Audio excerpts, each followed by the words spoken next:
fruto de mi familia. Tengo 2 hijos hermosos, una esposa amorosa, fantástica. Agradezco muchísimo la vida tenerla, haberla encontrado. Entonces, ¿qué hago con mi esposa, con mi familia, que es uno de los bienes más preciados que tengo?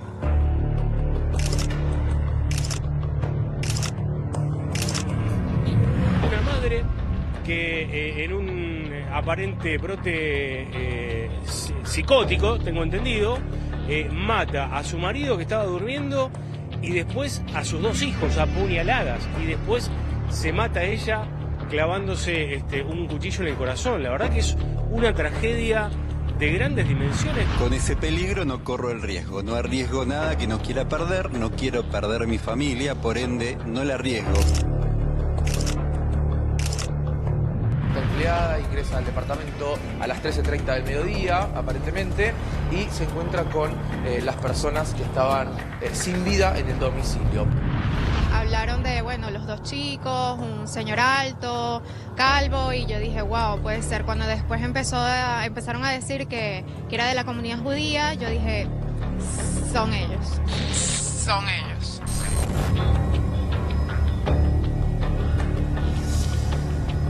Escribió una carta inconexa, sin sentido, y la dejó en la cocina. Y en ese lugar se dio una puntada en el corazón y murió.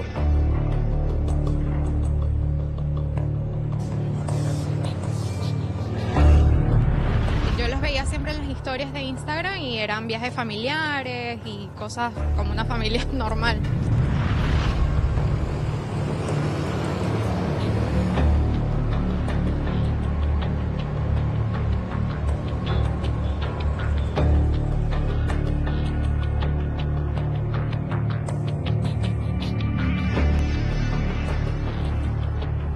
Nos preguntamos por qué impacta tanto este caso y la respuesta está a la vista. Se trata de una mamá que asesina a sus 2 hijos principalmente y también al marido. Vamos a analizarlo con Jorge Rocco y Walter Gorbach. Jorge Rocco, psiquiatra, y Walter Gorbach, perito forense de hace muchos años. 2 personas con experiencia que pueden responder a la primera pregunta, creo, ¿no? ¿Por qué creen que pasó esto? Primero Jorge, por favor. ¿Yo? Sí. Bueno. Sí, inaugurás la mesa. Bueno, para arrancar. La consulta hoy es por un choripán a la salida del Cannabis. O un locro como... Sí, también, pero eso mañana. Eso mañana. sin duda, bueno, era una señora que tenía ya una carrera psiquiátrica iniciada, tenía un par de internaciones, estaba tomando medicación, y lo que dicen las noticias es que dejó la medicación. Entonces ya ahí tenés un factor importante de por qué está sucediendo algo, de que era para la gente lo más importante. Creo que esta noche es hacerle sentir, porque todos tienen algún paciente con diagnóstico psiquiátrico, no sé si psicosis, pero diagnóstico psiquiátrico, están todos preguntando cuándo me van a matar. Ahora, tomaba antidepresivos y antipsicóticos, tomaba ambos, y también dicen que no estaba, que en realidad no le tendrían que haber dado el alta, estuvo internada 2 veces. Primero hace 1 año y medio y la segunda vez fue después del viaje a Mar del Plata, que son las fotos y los posteos que ella subió, ¿no? Sí, ahí ya no podemos precisar nosotros, porque si hubo un médico que intervino ahí habrá pensado que los síntomas no eran importantes.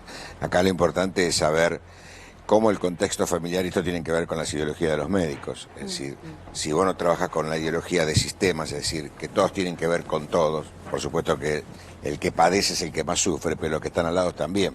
Entonces, la visión sistémica te permite pensar que también los que te enferman son los que te van a curar, pero tenés que revisarlo. Entonces, se trabajó en familia, se le dio información adecuada, porque yo lo cuento siempre, a veces le decís a un familiar, mire, le tiene que dar esto que tiene 5 miligramos 3 veces por día, y le dan 5 veces 3 miligramos, entonces el paciente está perdido. Entonces, ¿se chequeó todo eso? Hay un montón de preguntas. Disculpe, pero le pregunto, porque muchas veces el enfermo, el paciente, miente. Digo, en estos casos, en realidad el que tiene que hacerse cargo de que tome esa medicación es otra persona, ¿no?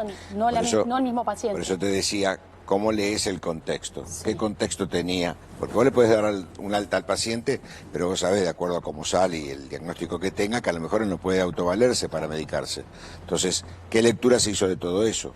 Aparentemente había ya señales previas que pasaron por alto dentro del grupo familiar.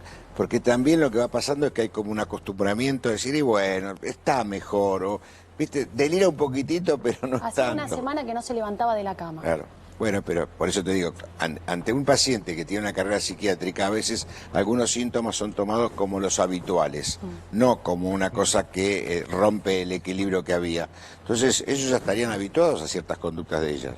Lo que vos no podés pensar, y ahí viene la idea del brote y la idea de alguna manera del desastre que hizo esta mujer, se confundió, empezó a delirar, seguramente un delirio más paranoico que mesiánico, porque el delirio mesiánico lo podemos dramatizar, puedo decir que yo vine hoy acá a salvarlos a ustedes y con eso quédense tranquilos que los llevaré al... Pero en parte del análisis de lo que tiene en la mente o tenía en la mente esta mujer, que es lo que creo que estamos tratando de entender, también a partir de las medicaciones que tomaba y que en realidad había dejado de tomar, podemos quizás detectar cuál sería el problema. Por ejemplo, hay una mujer que de pronto escucha voces o escucha y tiene ese tipo de delirios y puede convertirse, por ejemplo, ella en la salvadora de su familia matándola.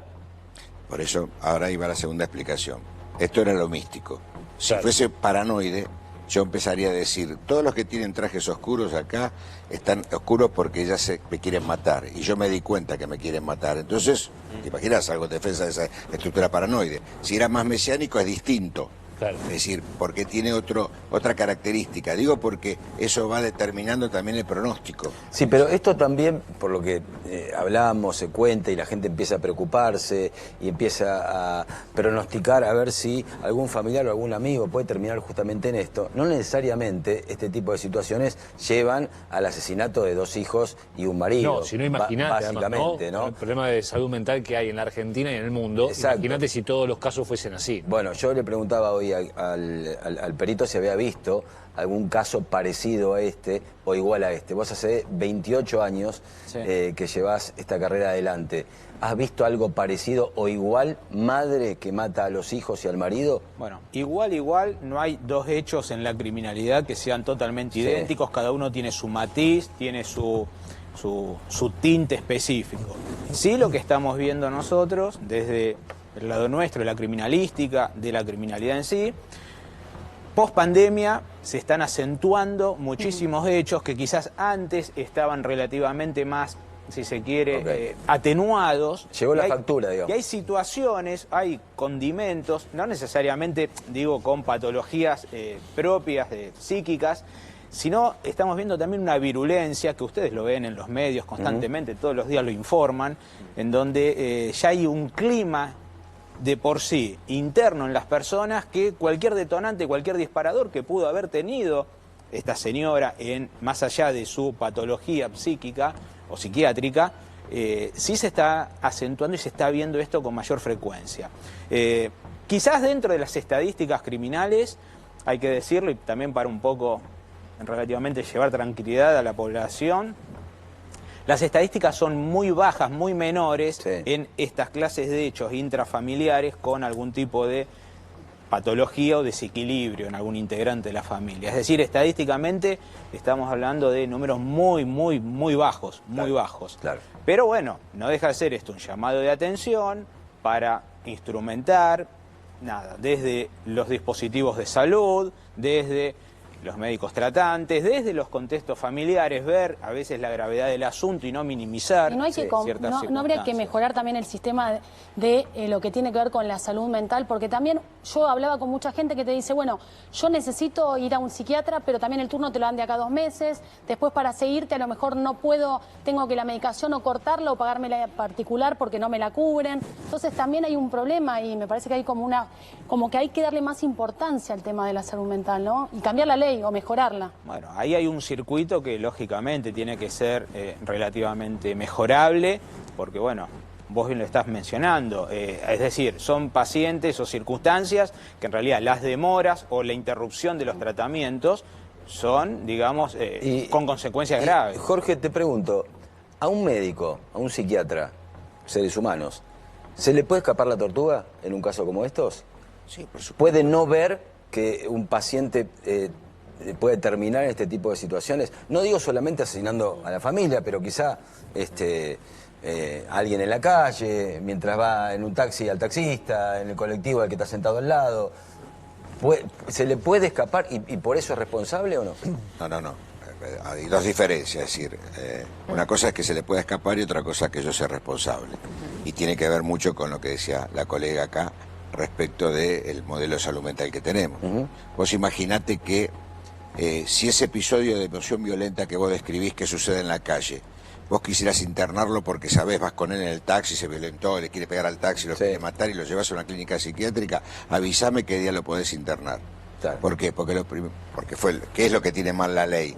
Que está protegiendo, entre comillas, los derechos civiles. ¿Qué derechos civiles? Si no tiene conciencia de problema. Bueno, se transforma en garantista y la justicia, pero a veces demasiado, ¿no? La ley tiene cosas muy interesantes, pero nunca fueron reglamentadas. Por hacer copiar y pegar de un modelo que hizo Basaglia en el 70 en Italia, no se preparó el sistema sanitario para recibir este nuevo modelo. ¿Quién va a estar en contra de pensar que un paciente que esté internado en el Borda debería estar resocializado, trabajando y operando en el sistema social? Todos vamos a estar de acuerdo. Ahora, ¿cómo? Entonces, ahora vos lo querés internar, tenés que hacer la denuncia en la policía, tenés que llamar a la obra social, viene la ambulancia, lo tienes que esposar porque el chico no se va o el muchacho no se va a dejar agarrar. Toda esa situación es muy traumática. Otro esquema es el que vos decías también, un médico de una prepaga que hoy cobra a 120 días, tomando lo que vos decís, ¿qué hace? Hace el doble juego. No te saca la prepaga, pero te dice, te veo dentro de 3 meses. Claro. Y entonces, ahora, si querés que te vea en particular, el sistema es perverso. Sí. Quiero volver un poquito al ataque psicótico de esta persona para entender, o por lo menos para que la gente del otro lado pueda visualizar alguna que otra cuestión, no digo igual, pero para prestar atención. ¿Me hablas un poquito del cerebro? ¿Dónde suceden estas cosas? Ustedes tienen años y horas de estudio. Sí, Quiero ir un poquito a la conformación. Allá tenemos una foto, no quiero que des una clase. Ahí la tenés si querés en la tele, ¿no? ¿Dónde sucede esto en el cerebro? ¿Qué puede pasar en el cerebro? ¿Es solamente en el cerebro? ¿Pasa por otro tipo de cuestiones? El estrés, el entorno familiar. Pero específicamente, ¿a dónde funciona esto ahí en la maquinita, en el motor? ¿Qué dispara? Está bien. Vamos a hacer un poquito entonces de anatomía. ¿Vos La tenés computadora, ¿no? Sí. Vos tenés el hemisferio izquierdo y el hemisferio derecho. Sí. El izquierdo es el de la lógica. Y para los que hablamos, los que somos diestros, tenemos ahí el centro del habla. Sí. Y el derecho es el de las emociones, la intuición, las sensaciones, ¿ok? No hay un lugar localizado. Eso se trabaja armónicamente con una cosa que está en el medio que se llama comisura o cuerpo calloso. Ese es el que armonizan los dos. Sí. Cuando vos empezás a tener un desequilibrio en esos dos, ahora nos vamos a otra estructura para entenderla. Tenés los antecedentes, los condicionantes y los detonantes. Sí. ¿Qué antecedentes tenés? ¿Cómo viniste de fábrica? Ok, eso es genético, digamos. No tanto genético, porque hoy la epigenética te muestra que no estás determinado por los ADN, estás determinado por el contexto. ¿Viste? Entonces, ahí viene el segundo punto, los condicionantes. ¿Quiénes son los condicionantes? La estructura familiar y la estructura social. Okay. Entonces, ¿qué familia tuviste? ¿Tuviste un padre abandónico, una madre ausente, un sistema perverso dentro de tu sistema familiar? ¿Qué sé yo? Tenés Schocklender, Puccio, tenés un montón, ¿sí? ¿Okay? Sí. Ahí surgen patologías distintas. Después tenés la estructura social. ¿Qué estructura social tenés hoy en Argentina? Si ves por el lado de la salud mental, te quedas desprotegido. Si ves por el lado del modelo de la justicia, es decir, una justicia donde cualquiera puede robar y no pasa nada. Hasta puede ser presidente robando. Sí. Entonces, ¿quién te ordena? Entonces, no hay una ley desde la matriz sistémica, digamos, nacional. ¿Qué habría que cambiar de la ley de salud mental? De salud mental, para vos? y por lo menos todo, si vos querés mantener, que yo estoy de acuerdo, que hay que resocializar al paciente psiquiátrico, y la idea era ponerlos en los hospitales generales, ¿sí? O crear casas de camino intermedio, cosas más dinámicas, tenés que preparar los hospitales. Y si los hospitales están cerrando. Yo quiero, la locura. Ahora, pero quiero volver a esto para que se entienda. Vamos de nuevo a la anatomía. Quiero ir al ¿cómo es? La problemática. No, ¿cómo se llama? Al tema de... No, la computadora. A la computadora. No, ¿cómo es? Pero el CPU. CPU. El CPU. Bueno. Quiero ir al CPU, porque todo lo que vos me estás diciendo impacta dentro de ese CPU. Que para algunos, bueno, el cerebro es algo celular, digamos, si querés, se interconecta, tiene arterias, etcétera, etcétera. ¿Para qué nos faltaba la tercer pata? Todo lo externo aporta para transformar justamente todo eso. Estaba resumido en lo que yo te decía. los antecedentes, es decir, cómo viniste de fábrica, Sí. los condicionantes, la estructura familiar Sí. y la social, y los detonantes. ¿Por qué se nos muere un familiar a alguien de acá y dice, es una pena, está en otra vida y yo estoy feliz de esta despedida que pudimos hacer? Y otra vez se suicida. ¿Cuál es la diferencia? Lo que vos decís, el CPU, la cabeza. Es decir, cómo administró el hemisferio derecho y el hemisferio izquierdo esa información. ¿Está claro? Ok. ¿Y qué continente tuvo en la familia para eso? ¿Y qué estructura social lo albergó? Entonces, cuando empezás a hacer el camino al revés, te encontrás y llegás a la fábrica. ¿Le ¿Cómo puedo ven? preguntar algo con respecto a Laura? Porque en esta carta, que se notaba que no estaba en sus cabales, decía, como que los quería salvar, dice, vamos a ir a la calle, los amo. Y después cuando declararon los testigos, los vecinos más cercanos, dijeron que ella estaba completamente loca, no tenía la misma versión que los vecinos, que ella no los veía mucho. Como que tenían una versión realmente mucho más dura, decían que realmente estaba loca y que tenía antecedentes de su madre. Y usted recién acaba de decir eso. ¿Puede haber un antecedente familiar en un caso así? Sí, pero vuelvo a repetirte. Vos podés tener la peor madre y cómo me explicás que saliste un genio. Si no, por ejemplo, en Mente Brillante. Cómo Mente Brillante gana el premio Nobel, Sí. tenía una idea delirante y alucinaciones visuales. ¿Por qué? Porque la parte izquierda de él, la parte lógica, pudo superar lo emocional. Ok. Y con las dos, que es la última lo que trabajamos nosotros, ir a buscar las partes más sanas para fortalecerlas Pero y ver cómo lo podemos... hereditario influye también en algunos casos. Puede ganarte lo Sí, hereditario más que el... porque tiene que ver con el contexto y también con si la mamá era una adicta, si los padres consumían, si tomaban alcohol. Es decir, hay un montón, por eso te dije, eso estarían dentro de los condicionantes. ¿Está? Claro. Y por eso te dije también cómo venís de fábrica. ¿Por qué dos chicos que se crean con los mismos padres, uno sale adicto, con patología dual, psicótica, y el otro es un genio? Si estuvieron con la misma estructura familiar, ¿cómo es? ¿Entonces falló la fórmula? No, porque cada uno de ellos tiene una filmadora propia. Claro. Es decir, registra de alguna manera emocionalmente, les debe pasar a todos ustedes. Mi papá quería más a mi hermano que a mí. Y te lo van a negar siempre los padres. Es decir, los padres aman a los hijos por igual. Mentira. Los padres tienen el mismo amor, pero no tienen la misma relación. Claro. Por la cosa empática. Claro. Y también porque la otra persona no es la misma. Exactamente, porque te devuelven cosas. Hay una pregunta muy linda que yo hago con los padres y los hijos y con las parejas, no la hagan esta noche, se pueden perder la pareja, que es, ¿cómo me ves y cómo veo que me ves? Porque a lo mejor como vos me ves, no es como yo veo que me ves. Porque yo puedo pensar que vos me estás viendo como alguien simpático, inteligente, pero en realidad vos me ves como soberbio y altanero. Me encanta tu pullover azul. Quiero volver. Pero eso es daltónico, no tiene nada que ver con la psicosis. Quiero volver a lo que pareciera ser en principio la evidencia principal o por donde podemos bucear a entender la mente, ¿no? Y le pregunto al perito, por ejemplo, esta carta, también la aparición de un patrón, de un celular. Me pregunto, ¿habrá descubierto algo del marido que pudo haber hecho, desatado todo esto? ¿Qué es lo que vos leés en esta carta en donde, por ejemplo, habla de íbamos a la calle, habla de perversión, todo mal, muy perverso? Ustedes lo pueden leer ahí, algunos de los... Sí, de sí, las cosas que escribió. porque vos te transformás en un psicólogo de situación, básicamente, ¿no? Sí, Estás nosotros- viendo una foto, un mapa Bueno. que nosotros por ahí no vemos. Me llamó mucho la atención, todos decían, bueno, es una boludez.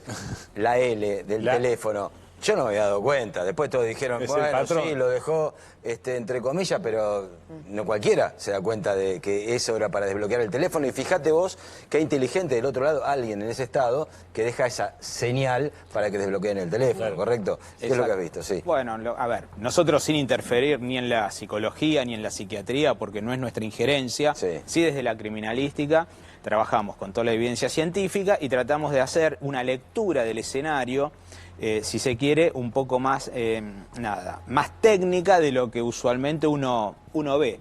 Y esa puesta, digamos, entre comillas, en escena, nosotros vamos tratando de sacar diferentes conclusiones o inferencias, por ejemplo, en la ubicación en donde estaba cada cuerpo.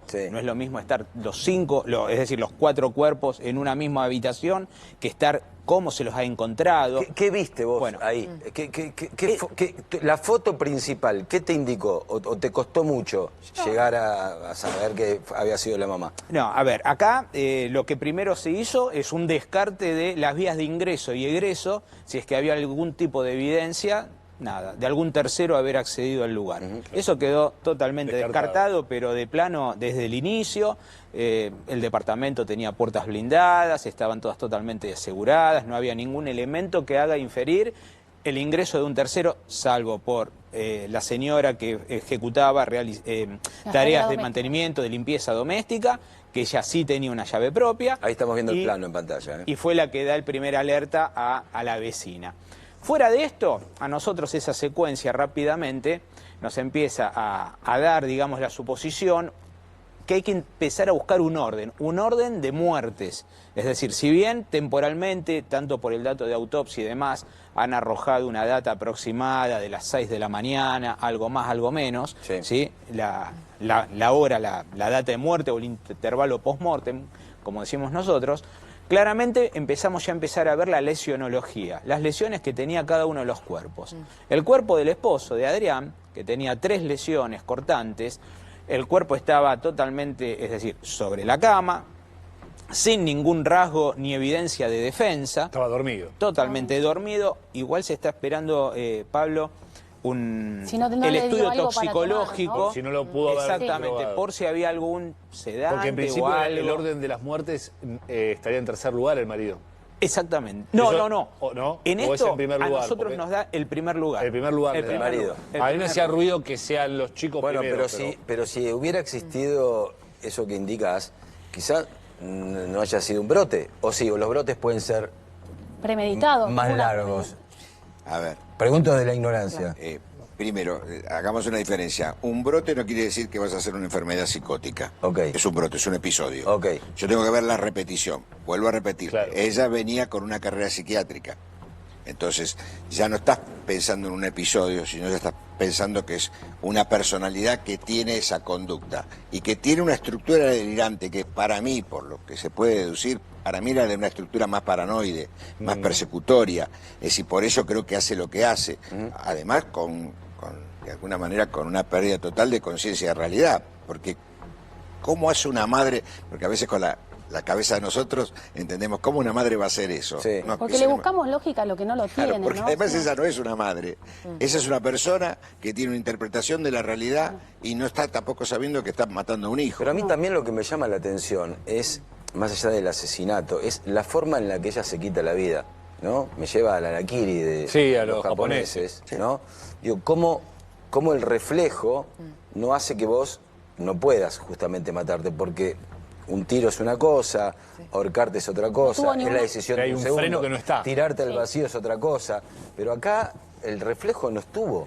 Claro. Vuelvo a repetir. Es demasiada la potencia. Pero esa es tu cabeza. Explícame el musulmán. Y por eso estás acá, Jorge. Por eso estás acá. No, pero vos también tenés que explicar las cosas. El kamikaze. Es decir, claro, ¿cómo explicás la razonabilidad de un musulmán que va con el chaleco con las bombas y dice, porque Alá lo está esperando? Es un delirio místico.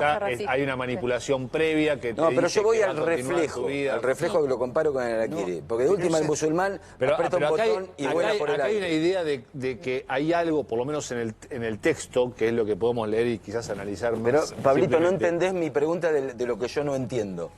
¿Se entiende? Porque lo estás viendo con tu cabeza. Si vos te cortás cuando alguien te...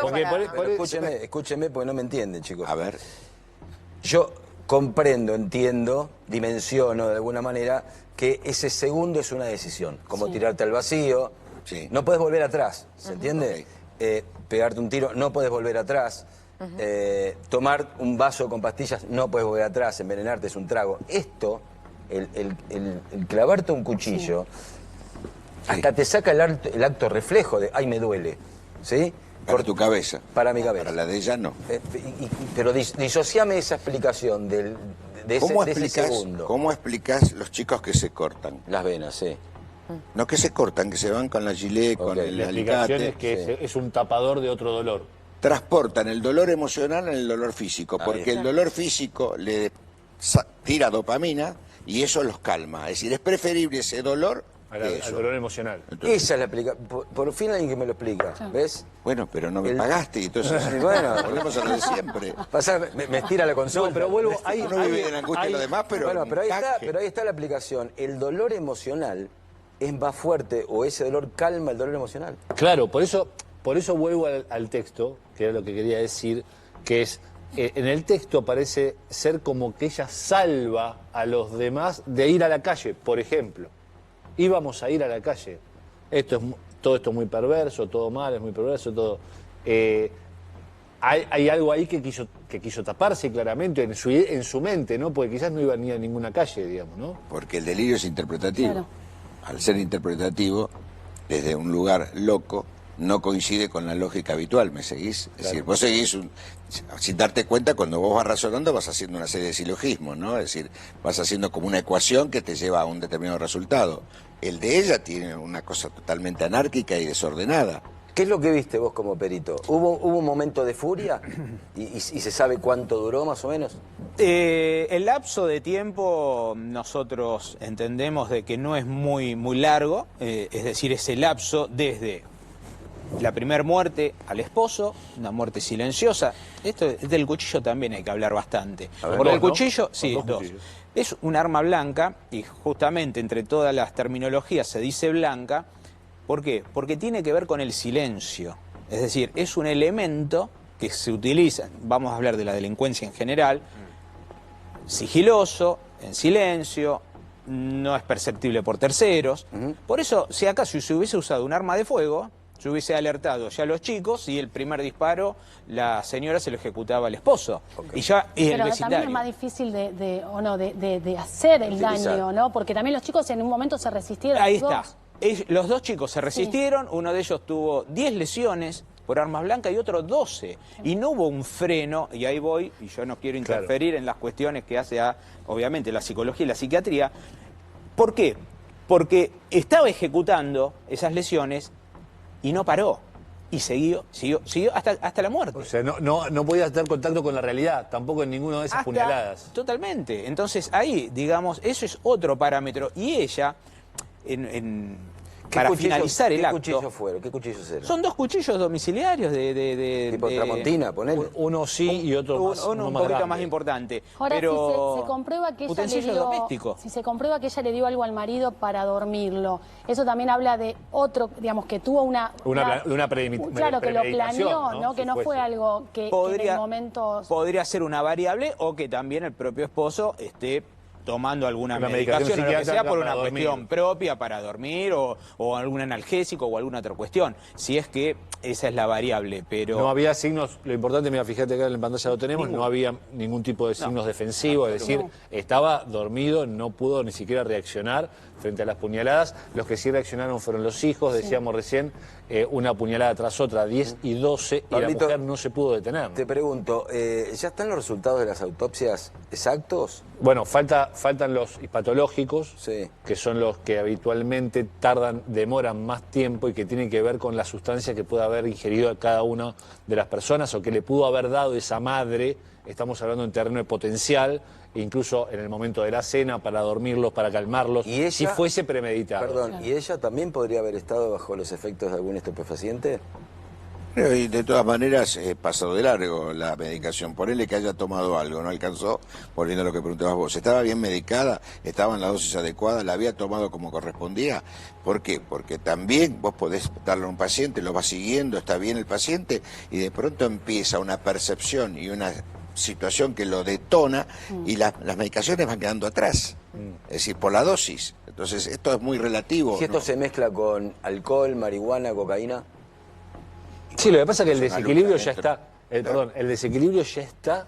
No, pero digo... al no por ahí estar tomando las medicaciones que igualmente, habitualmente tomaba. Hago una aclaración. Cuando se trabajó ahí en el escenario, en el lugar del hecho, se peinó absolutamente de punta a punta y no hubo ningún vestigio de encontrar ningún tipo de estupefaciente, ninguna sustancia ilícita, salvo estos 3 fármacos que se secuestraron, que bueno, tienen que ver con antidepresivos, con antisicóticos y nada más. Pero salvo eso, no hay ninguna otra evidencia. Por supuesto que también va a ser importante el estudio toxicológico que arroje el cuerpo de la mujer, de Laura, y del marido también. Puede, por ejemplo, en el terreno hipotético nuevamente, ¿no? ¿Puede una persona que no está en equilibrio, por ejemplo, detectar en el celular de su pareja o a través de la red social una infidelidad y desatar semejante situación? ¿O no es un detonante? Hay de todo en la viña del ¿Sí? Señor, claro. Pero La si emoción uno... violenta, ¿qué es? Claro. No necesariamente es un cuadro de una personalidad Pero uno no psicótica. arma, ella hizo esa carta donde ves que escribe en minúscula, mayúscula, la ves que está fuera de sus cabales, realmente uno ahí entiende que ella de verdad no podemos tratar de entender una situación que es inentendible. Digo, ninguna madre podría matar a un hijo. Pero ha pasado. Ha pasado, ¿sí? Por ejemplo, un caso en donde hubo una mujer que mató a su hijo porque el marido le era infiel, después se terminó suicidando en la cárcel. Esto pasó hace varios años. Pero un caso muy impactante. Ella ya venía con una enfermedad y evidentemente no estaba bien medicada y no estaba bien llevada. Y no sé si es responsabilidad de los profesionales en este caso. ¿Lo hay? Por eso te vuelvo a repetir, no sé en qué dosis y cómo tomar la medicación. Vuelvo a repetirte, el contexto familiar es el que te termina ayudando a vos como terapeuta cuál es el pronóstico. Claro. Porque si vos tenés toda una situación abandónica o tal vez más loca que el paciente, es decir, vos tenés que pensar a quién tenés que internar. Claro, en este caso parece que había un acompañamiento familiar. De hecho, el hombre supuestamente estaba haciendo tareas de home office para estar entendiendo sobre todo que había habido una internación hace muy poco y después una salida de esa internación que habitualmente también tienen que estar continuadas con otros procedimientos médicos que no sabemos si sucedieron. Por lo general no alcanza, la familia no alcanza. Lo que pasa es que en este caso específicamente no tenemos información ni comentarios del alrededor de la familia, de las otras familias. No, estamos hablando hipotéticamente. Sabemos no tenemos testimonios de los abuelos, no tenemos testimonio de amigos. Sí sabemos que hay conocimiento informativo, pero sin el testimonio. Sin profundidad. Profundo. Ahora, quisiera saber desde el lado médico cuáles son esas señales de alerta para la familia de que ya es inminente la violencia familiar con este tipo de trastornos. Y lo ves en las conductas, lo ves en el discurso y lo ves en la toma de la medicación. ¿Cuál de las tres patas está fallando? Porque si vos la conducta cada vez se desvía más, tenés que tomar alguna actitud. Si la toma de medicación la está haciendo pero no alcanza porque vos ves que la conducta sigue desviada, tenés que recurrir a alguien. Es decir, esas dos cosas y después el discurso también. Es decir, si empieza a delirar o a decir cosas incoherentes, es decir, tenés pautas. Lo que ocurre que como cuando tenés un paciente que ya tiene una carrera psiquiátrica, vos ya estás como habituado a pensar y viste, es loco. Es decir, viste, que mira lo que dice. Entonces, es muy difícil a veces que la familia reaccione en tiempo y en forma. Que lo detecte. Sí, claro, es decir, porque están como habituados. Y, viste, siempre hace esta cosa. Viste que él se levanta a cualquier hora y se va y vuelve, pero no sabes si cuando se levantó hizo un desastre en la calle. Claro. Bueno, esto es para básicamente que también se tenga en cuenta del otro lado, ¿no? Porque son temas difíciles de tocar, difíciles de tratar, pero con explicaciones de dos profesionales yo creo que vamos por buen camino. Gracias, Jorge. Tenés 1, 2, 3, 4, 5 pacientes quizás duros. Espero que estos 5 no sean partícipes de tu visita. Ahí está, no queremos tu visita. Es preferible que los atienda acá el doctor. No queremos tu visita. Y el profesional siempre tiene que tener contacto también con la familia, ¿no? Porque yo veo muchos casos que a lo mejor, viste que el paciente es mentiroso. Ahí estás hablando de la ideología del terapeuta. No todos estamos... No todos. Todos tenemos el mismo título, pero no todos fuimos formados con la misma ideología. Obviamente que esa es la mejor. Totalmente. Y bueno, la familia siempre esté atenta, por supuesto. No todos nos curamos solos, necesitamos siempre ayuda. Me incluyo porque yo también, y eso es otra pregunta, pero para otro día, escribo con mayúscula y minúscula. Bueno, yo también. ¿Vos también? Yo también. Y con imprenta. También. Imprenta, minúscula. También, ¿viste? Porque ibas viendo el grafólogo, la grafóloga, ese problema lo tengo. Ese problema también. ¿Qué pasó? Dios mío. Te lo compraste todo. Por favor, gracias, de verdad, gracias por haber venido. Placa y seguimos.